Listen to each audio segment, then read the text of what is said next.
I'm April Vokey, and you are listening to Anchored, my chance to speak with some of the most influential people involved in the outdoors today. Join me as I travel to sit face-to-face with my guests in their own homes to learn more about their careers, opinions, history, relationships, and life both indoors and out. Oliver Nye has been fishing since he was a kid. A self-taught angler from Southern California, he learned the values of commitment and dedication at an early age. Since then, Oliver has become a familiar face in the bass scene and is renowned for catching monster fish. In this episode of Anchored, he and I sit down to discuss how he targets big fish, his thoughts on patterning, and how he absolutely schooled me on the water while filming for MeatEater's new YouTube series, Das Boat. Our episode is coming out next week, so be sure to tune in at the MeatEater channel on YouTube. Good morning. How are you? I'm good, thank you. How are you? I'm fantastic. Thank you very much for being willing to meet with me this morning, a mere 5 hours after we went to bed last night. Yeah. It's bright and early. Well, listen, we've just spent the last few days together fishing. So I feel like I've already picked your brain about all these different topics. But I just want to give my audience really an insight into your life, if I may. Absolutely. I might regret this, but we'll see. Just pour yourself another cup of shitty coffee. So let's just start with where we start everybody on the show, and that's simply where you were born and raised. Let's see, I was born in Tacoma, Washington, but grew up in the LA area since I was 5. Now, one of the downsides to spending a few days of fishing with somebody is you get to know a lot about them, and you don't know what you're allowed to talk about and what you're not allowed to talk about. But I'm going to just take a gamble and hope that I'm allowed to talk about this. So your mom raised you on her own? Yes. So a single mom? 1,000%. I'm making a horrible assumption, but is she a fisherman? Absolutely not. But when I started fishing, she was down to catch bluegill on the hand line. Okay, so how did it start, though? Who got you into it? Nobody, really. Kind of like a lot of things, I just stumbled into it and found a fascination with it and just rolled with it. So we were literally at a park with the whole extended family on like a holiday weekend. It was super busy.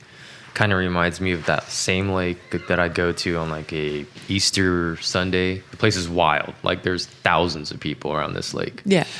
And I was just being a bored kid walking the shoreline, trying to catch things in the tules and the vegetation, little frogs and such, just trying to entertain myself.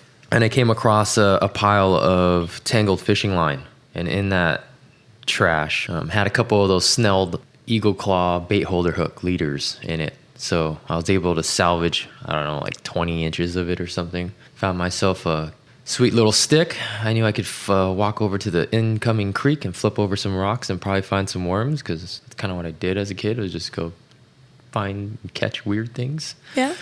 And fill my little red party cup with some worms and some bait and walk my little 10-year-old self over to the fishing pier, because, logically, I was like, oh, people are fishing there. There must be fish. And I had a little entourage of little cousins and such following me, and walked all the way out to the end of the pier. I sat down, dangling my feet, and pin one of those worms on one of those rusty hooks and dropped it over the side, not really anticipating actually catching anything. Yeah. Like really, I was seriously just bored out of my mind. And after about 5 minutes of that, my entourage had enough and they left. And I was like, yeah, whatever, I'm just going to hang out here. And, as I'm like daydreaming into nothingness, I actually feel that telltale tap, tap. And I freaked out, and like out of just instinct, I guess, I tried to like yank back. And that line wasn't exactly the best condition. Oh, so broke. I actually broke it off. And I lost that fish. And I'm pretty sure now it was a bluegill or a red ear sunfish. But at the time, I didn't know what it was. I just know there's something alive on the end of that line. And I was instantly fascinated. Well, what did your mom, she drove you around? After that experience, I convinced her to take me back the following weekend, because I believe that was like a Sunday. And she took me to Kmart and bought me a $14.99 spin cast combo. Started off blue, but I remember the sun fading it to like this weird purple color. And spent the entire week researching as much as I could about fishing after school, because I'd spent a lot of time in the library. It was everything from the encyclopedias to mostly fly fishing books. Really? Yeah. So I actually had quite an influence from fly fishing culture early on, because that was all that was really there. Like it was 80% fly fishing In the media. library. Correct. See, and I also learned from the library and had the exact opposite experience. And that's why I know the mechanics of a bait casting reel, because I was like, well, I'll take what I can get. I'm going to learn all this. Yeah. Wow. Absolutely. So, Cool. terms like matching the hatch stuck out to me immediately. Like that made logical sense. Did it help your fishing? It still helps my Yeah. fishing. You saw it the other day. I did. Can we just jump right into what you do right now? I travel to wherever I need to travel in search of the next challenge. And the most challenging thing for me usually is the biggest of whatever you want to talk about. So I started my journey targeting big largemouth bass. Last few years, it's been big smallmouth bass. And intermittently, it's been big crappie, big whatever, big Murray cod earlier this year. But you still seem to have your focus on those sorts of, bass. Even the Murray cod's kind of like a big bass. You're interested in the barramundi in Australia. Right. But it's not like you're out there chasing big bonefish and big tarpon and big salmon. Even though you're a well-rounded angler, it feels like you really love bass. I mean, am I just looking at your marketing and making an assumption? Maybe a little bit of both. I mean, I do have a special place in my heart for bass fishing. It's what I knew most of my life, or all of my fishing life, really. But I do enjoy catching everything else. But I also have the challenge of actually making what I'm doing relatable to my existing audience while trying to reach new audiences. So what do you do? Like for people who have never heard of you before in the fly fishing world, say in Australia. Okay. What's your shtick? Are you a YouTube star?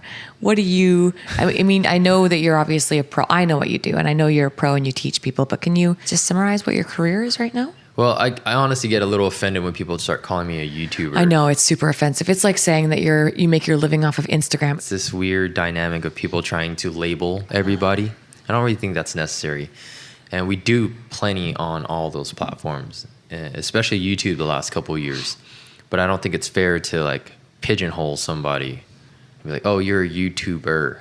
It's like, can I just be me and I do things on YouTube? Do people say that in fishing? I mean, it's one thing when you see the makeup gurus, he or she is a YouTuber, but they literally, that is their career. I mean, and then some of these people are making millions of dollars. Absolutely. And it's not a knock on people that consider themselves YouTubers. But in fishing, are there YouTubers? Oh, yeah. Really? So what would you define as a YouTuber? I wouldn't define anybody else. Right. Touche. Yes. A little hypocritical. Yeah.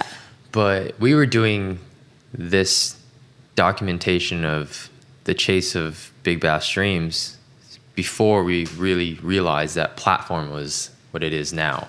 So what is Big Bass Streams? So Big Bass Streams is a movement that I founded based on content. So it's not an apparel company, it's not a soft goods company, it's not this, that, and the third. It's really built on a foundation of a body of work and trying to capture all that special stuff that people wouldn't believe otherwise. I mean, that's literally how this whole video thing started for me, because I got to experience some really rad things while fishing, often solo, because nobody was down to be out there all day, every day in whatever elements for 2 weeks straight. And all of a sudden, I'd see the biggest bass of my life trying to eat the biggest lure that I own. And, lose it, miss it, you name it, just wild things. And try to share those experiences with my friends. Right. And they would literally mock me and laugh at me and call bullshit. And these are my friends doing this, mind you, let alone strangers. I can't even imagine what some of these people, in this social media age, have to, go through as far as criticism. But I needed to actually record and document these things just to, number one, to spite them, be like, oh yeah, well, watch this. Yeah. And before you knew it, I had amassed a nice little, library of content. And at some point, my friends were like, dude, you need to do something with this stuff. People need to see this. And I was like, man, I don't know. Because at the end of the day, I'm a fisherman, just like all of us are. And the things that we learn are often hard learned through a lot of sacrifice and failure, to be honest. So it's kind of tough for me, especially early on, to relinquish that hard-earned info. Because knowledge is power, especially in fishing. There's so many dynamics at play and so many factors. It is an ever-changing puzzle. That's what keeps it fresh. Things change, those fish change, they get conditioned, they become harder to catch, and it just keeps that challenge going. The chase never ends. Let's talk about that. Fishing behind you or fishing with you was really cool for me because I basically fly fished almost the entire time, and you were fishing a bait caster.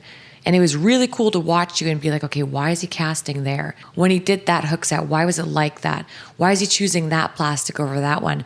Why is he confident there? I've got so many questions for you, and I was wondering if we could kind of walk down some of those paths. Absolutely. So let's set up the scenario real quick. It's way post spawn as far as where these fish are in their spawning cycle. Because we're currently, let me set the stage for people. We're currently in Orlando. It's super early right now. We're here for ICAST. We were just fishing together on Lake Okeechobee for a couple days, but that's actually not why we're here. We were actually filming for the MeatEater DOS Boat series, which is not live yet as we're sitting here now, but it's going to be by the time that this podcast episode comes out. And it was really cool to be teamed up with you. Thank you. It was really cool to be teamed up with you. It was super fun, but you definitely kicked ass out there. And like the first day was tough because you're right. It was like you're saying, it's post spawn, it's hot, humid. Oh my God. No wind. The rain's coming. We've got camera guys with us. And we both were very discouraged at the end of the day, which was super cool because we're able to go. I mean, you're like over at the pool at the Airbnb, like playing around, trying to figure out what you need to do. I'm tying weed guards on the flies I'm confident with. I mean, we really got to make adjustments and go back out. And in the morning, I was thinking to myself, oh, this poor guy, he's about to get outfished by a fly. Because that's his first fish was the first fish was on the fly. So I just, I just assumed maybe it could happen. That was an amazing cast, by the way. Thank you. I watched the whole thing happen. But then, literally the next cast, you're like, oh, just kidding. There's one. 2 casts later. There's one. 5 casts. Oh, there's one. Like, it was just ridiculous. Well, one thing that people are aware of that follow what I do already kind of see that I operate best with a little chip on my shoulder. I saw that. And Team Fly was busting my balls. That's for people listening. I am not Team Fly, but the rest of even the cameramen are all fly fishermen. They're like, how's it feel to be outfished by a fly? And I was like, don't get him angry because I know what's going to happen. He's going to school me, which you did. Well, I grew up playing basketball and I'm like a little undersized dude. So I'm used to people mouthing off to me and be like, oh, okay. Or like not getting picked because the way I look. But what were you looking for? Like that was a really tough fishing scenario. So instead of fishing around like weirs and logs and stuff, I mean, we had none of that. Grass. It was a lot of shallow grass. Yes. I mean, the whole lake was like 3 feet deep. Right. We fished from getting stuck. So probably like 7-8 inches of water to like max 3 feet. So what were you looking for? Really subtle things. And it might have seemed random what I was doing, especially with the speed and my cast placements and such. But I was learning from our failure from the day before and not capitalizing on the very few opportunities that we got. But I remember those experiences and I made conscious adjustments because really the bass fishing stuff is just like a continuing series of adjustments and trying to match the hatch, for instance, and match what those fish are feeding on. What we saw was a really, really small bait, and on the other side of it, really big bluegill. Right. So those adjustments you saw me making at the pool accounted for both those things that we experienced. And then as we were going too fast for you to really properly place your fly, we had to efficiently cover water to locate them. And I had to make enough casts on every single different angle, from the outside of the grass edge, into the grass edge, alongside the grass edge, next to the isolated tule clumps, next to the lily pads. And really the only way to figure out how to catch them efficiently is by trying everything and eliminating those variables through the process of elimination. Yeah. There's no shortcut to that.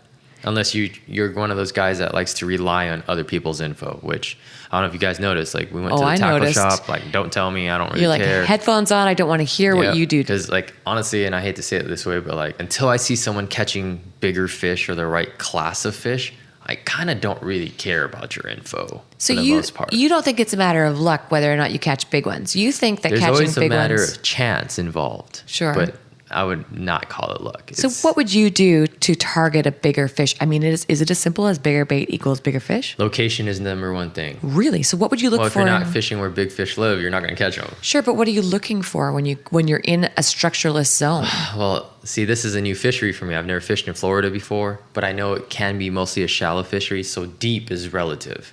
So because we were in like that 7 to 36 inches of water, deep could have been like 4 feet. You know, at home, deep could be 20, 30, 40 feet because we're in 80, 100, 120 feet of water. But how can you tell if it's 4 feet? Are you looking at certain reeds? I can see the color change on the breaks. Right. Yeah, it's actually quite prominent once you know what you're looking for. It's easy to spot. So remember how Joey kept telling us, hey, we should move up like shallower? It's because I was exploring that outside edge and going through the process of elimination. Every time we made one of those drifts, did you notice like we were drifting through a different zone? And we're casting at different clumps of grass. And you're trying to cast to the edge of the grass, or were you trying to? Sometimes you landed it right in the middle. That's the thing. You don't know where they're going to be positioned at any given time, so you have to try it all. Like Joey was saying, like, oh, your bigger bites are probably going to come like right in the heart of those grass beds. We didn't get a single big one to eat in that stuff. It was all on the edges or the openings. So it had changed obviously since Joey was on whatever bite he was on. So that just goes to show you can't really fish the past, even yesterday or even earlier in the day. Everything's changing. Those fish are changing. You have to keep loose and just keep trying different things. So were we patterning in the bass world? You guys use that word a lot, patterning. Correct. You had a giant sea of grass, right? Yeah. So if I can actually maximize our efficiency by figuring out, oh, there's a good population of fish that are sitting on the lee side or the wind side of these grass beds, we can just focus on those sides and duplicate it. And every little like weed clump we'd go up to, instead of fishing all the way around and going through all of that process of elimination again and trying all those different angles, you just make that one money cast on each spot. And if it's there, it's going to eat it. And then you move on. You just stay super efficient. You don't waste time. Right. Yeah, I noticed that. So you were moving really fast. For every one cast I'm making, you're making like 3. And you're casting farther. So you're covering more water. Yeah. And I mean, it really was, you were go, go, go. Right. And really focus. So talk to me about patterning, because a lot of people listening to this right now have never even heard of that apart from, sewing a dress. What is patterning? Right. So if from my limited knowledge of river or stream or current fishing, right, it's like you come up to a river and you're trying to figure out, and it's strange because I feel like these fish all get on this similar page somehow. They all just they're all affected by those outside conditions, and it pushes a good population of the fish to kind of do the same thing and react the same way. So if you can figure out if they're like on the front side of a boulder in that eddy, or on the back side of the boulder, or actually in the current, you can do the same exact thing and pattern them. Kind of like we saw in that Murray cod stuff that I was doing in a river. Mm-hmm. That's exactly what I was doing. But if it changes every day, is it still patterning, or is that just technically just going fishing? Those windows last. They last for different periods. Okay. So sometimes a pattern will hold. And for like the tournament guys, they're hoping they find patterns that hold for multiple days. Right. Because then they can duplicate that over the course of 3, 4, 5 day events. What will offset a pattern? Change. Because I felt you a couple times. Weather is huge. You were like, this is it. You're the one who was like, let's fish in the evening rather than the morning. And the weather changed and you said it's going to happen, and it did. So talk to me about how that works. Well, I get these gut feelings, but it doesn't come from thin air. It comes from experience. So I can feel a change in the air. I could see the incoming storm front, right? The one that pushed us off on day one. I was like, okay, well, I know the barometric pressure is going to drop. Wind's going to pick up. That tends to increase our odds of getting a bite from the right fish. And boom, Joey hooked and lost a big one out of the camera boat. And that was one of our opportunities there. Then we had to go. So, because that rain, we got just downpoured. Right. Weather is a huge factor. Does it affect what they're eating? Is that why? I really feel like it affects their aggression level. Some people have theories of like the wind and such, oxygenating the water.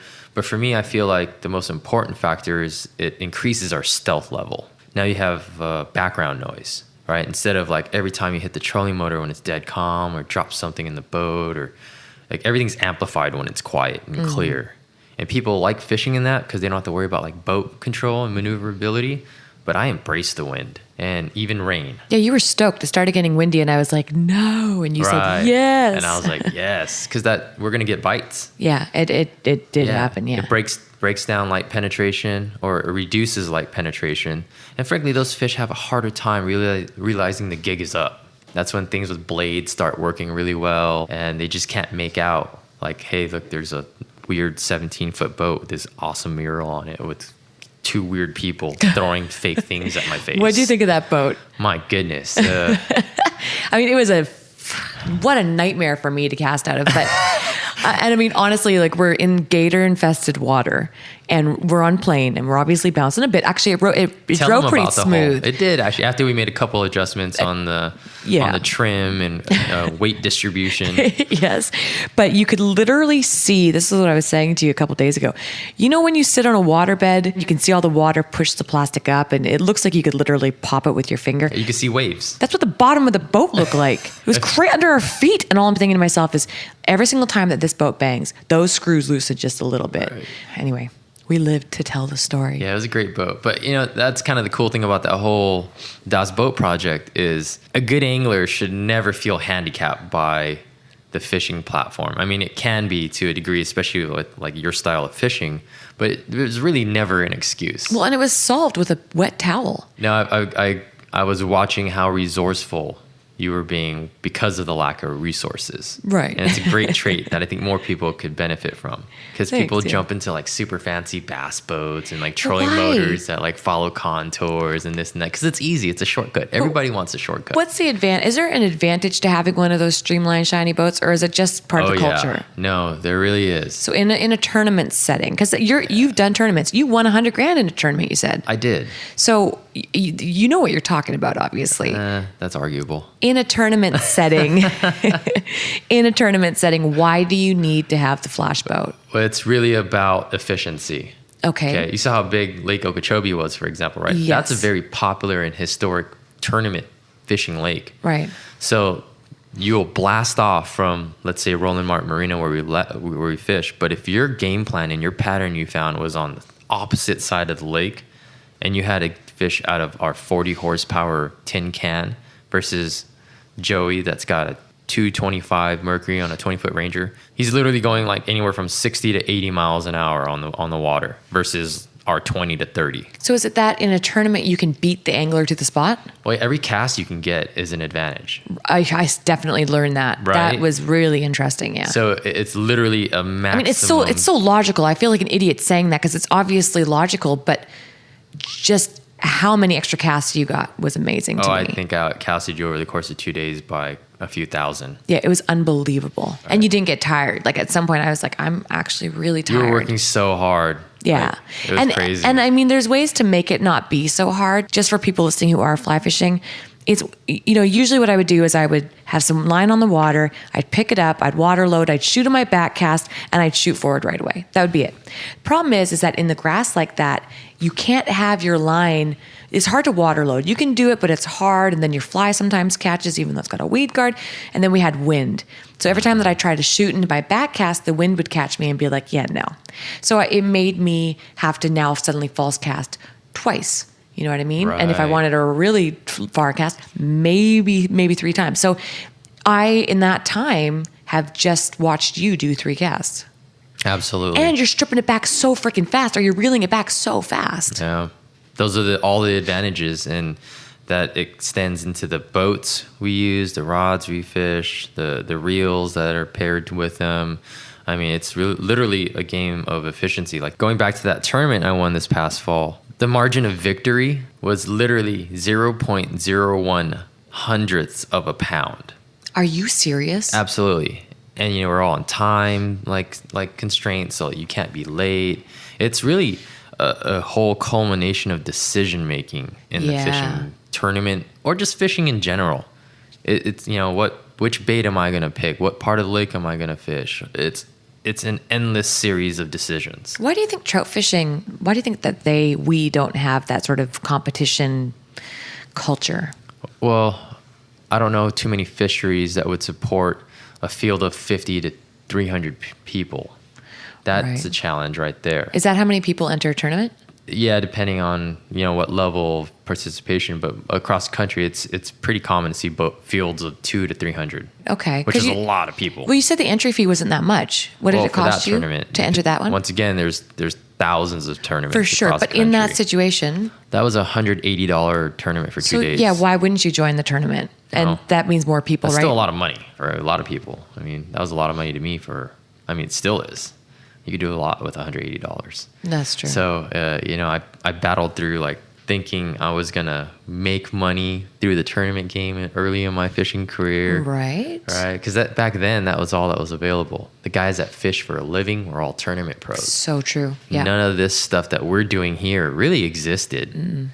So, yeah, it's an interesting dynamic in the bass fishing game, especially. Like that whole tournament culture is totally different than the trophy fishing culture. So have you veered away from the tournament culture? Or were you ever really that immersed into it after you realized? I was locally, but I kind of burned out on it. Yeah. Unfortunately, anytime you get money involved in something, money and ego brings out a lot of ugly in the fishing game.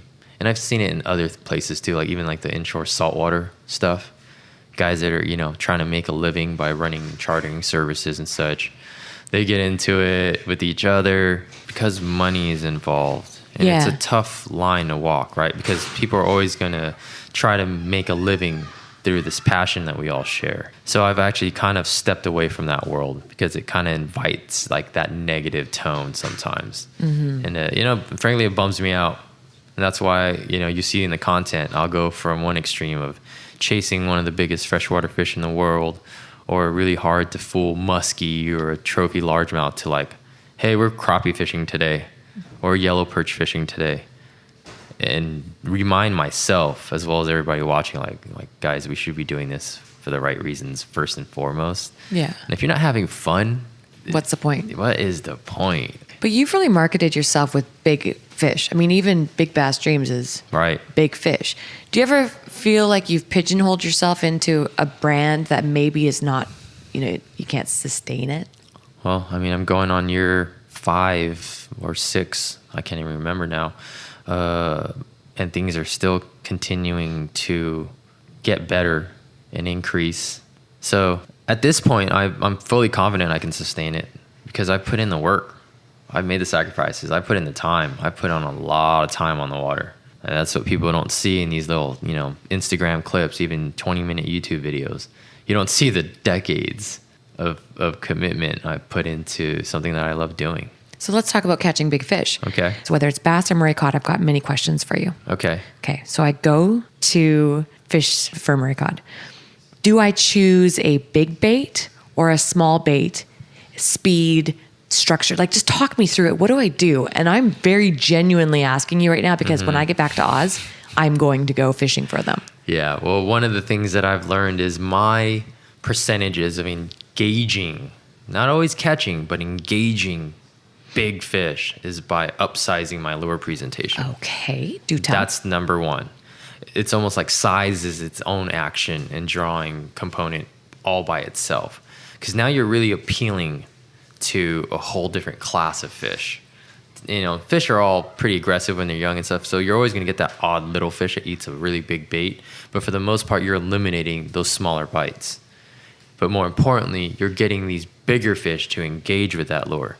Whether that's just following the lure out of whatever they live in your case, snags, or hopefully whether they're biting it and you're catching them.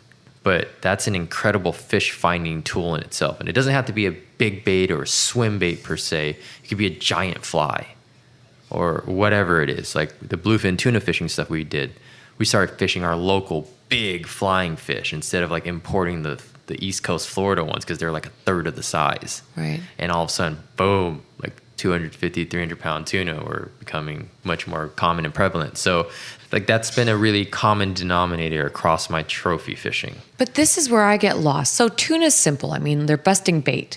It's easy for me to get a fly out and know what I need to make the fly do. I get stuck with the fish that are predators, like even tarpon and bass. When they're on and following, I don't know if I should speed up because bait fish don't stop. I mean, you're getting chased, you run. We talked about that on the water, right? I know, I want to talk about it now. So do you stall? Do you speed up? What do you do? So just like you said, I put myself in the shoes of the bait fish. How would I be reacting if something big and ugly was trying to freaking eat me? And actually, you hear people give you advice when it comes to bears and mountain lions and whatever. Don't run. Right. Because you're going to trigger a predatory response to pounce on you. And that's exactly what we want these fish to do. So you do want to run. You want to create a sense of urgency and make that fish make a bad decision in that split second. Especially as you're getting closer to the boat or shoreline or whatever and you're running out of room. If you stop, they kind of just lose interest, typically. There are times when dead sticking is what we call it. What's that? That's stopping? That's like literally dead doing sticking. Nothing. Okay. Is how you trigger them. But if you're talking percentages wise, I've always done better speeding up. When would be a situation when you stopped it? If they smack it? Like, do you get a lot of fish smacking flies first before they eat them? There are times like, and it's really, that's when like the art of angling comes in and experience comes in, right? I've tried all these different things when these giant fish are coming up trying to like engage with my lure. And I've tried all of it. I've tried the dead sticking stuff and they almost always just like veer off like, oh, never mind. It's not real. It's like this thing was actually like the real deal. Like I thought it was, it would keep going. But there are occasions like when I know a fish lives on a spot, right? Remember, it goes back to the first puzzle piece, location. Mm-hmm. If I know that big bass is in that hole in that grass, I'm okay with staying there and trying to figure out how to get that thing to open its mouth on my hook. But if you don't know it's there, you just keep on rolling. And for the most part, like the last couple of days, we didn't know if they were there or not. It's a multitude of decision making, and everybody wants to ask me like, how do I catch bigger fish? How do you catch bigger fish? You just got to go out there with the mindset of only wanting to catch the biggest fish in a system and being okay with failing, because the reality of it is there's only one of those. Yeah. Right? And some of these systems are huge. I've got a million more questions for you. We're obviously limited. We're at the show. It's always limited with time. Yeah. But we will definitely do a follow-up. I'd love to do a follow-up. You're coming to Australia in November. Hopefully, yes. So I'd love to pick your brain a little bit more, if that's okay. Absolutely. Is there any, I mean, this is a short episode, I know. Sorry for people listening. Is there anything in particular that you wanted to add while I've got you here? Another 30 minutes worth, but we don't have enough time. Yeah, no, we'll meet again in November and we'll do a proper start to finish. Yeah, absolutely. I think for your existing audience and hopefully some new audience that has tuned in from my platforms, it's just keep your minds open, be open to new experiences and new perspectives, and also in fishing, mind you, because it's going to make you just better overall. And you're going to be able to apply things you've learned from someone else's experiences potentially and increase your odds of success, especially when it comes to trying to catch the biggest fish of your life. I learned some things from you. From me? Oh, yeah. From fly fishing? For sure. What'd you learn? That I don't want to be fly fishing in Orlando. I didn't want to be fly fishing in Orlando either. I'm just kidding. No, I picked up the bait caster and I was like, oh yeah, man, here we go. But I do see the windows of opportunity where like that would dominate, especially like when it's flat calm and it takes a really finessey Picking approach. apart a shoreline, honestly, like if you put me on a lake and we went around that lake in the same speed, right? Yeah. And we were working it strategically and not being in a hurry just to get to random spots, it can do really well. And honestly, you can cast a fly over top of crazy shallow lily pads because you just don't need the same weight, right? I know Totally. that on a bait I know on a bait caster you can cast a lightweight, but you can cast a really lightweight fly and be able to fish it effectively. And like the other thing is, like I love casting over top of branches and lily pads, and then you strip slow and let it kind of crawl and fall off into these tiny like 2-inch little gaps, and you can just have precision. finesse. Yeah. But in that scenario, it just wasn't ideal for that. No, and then obviously the biggest advantage is being able to immediately pick up and recast, not having to reel in, right? You can just and represent and be able to switch, change a direction. I would say Lake Okeechobee is definitely not I don't know if I'd fly fish it again. I would argue that there would be opportunities there, just not the last couple of days. No, there are opportunities, but I didn't feel the most efficient. Did I look the most efficient? Definitely not. No, exactly. And I'm an angler first. Right. And I would have been fishing plastics. Right. Yeah. But man, much props to you for sticking true to your craft. It was fun. Yeah. It was fun. But we will definitely do a part 2. Fantastic. Looking forward to it. Thank you so much. Go get some more. Go get some good coffee. This coffee is horrible. Oh, my goodness. I'll bring some back for you. Yeah, thanks. Okay, I'll talk to you soon. Thank you. And that concludes this episode of Anchored. Thank you for listening.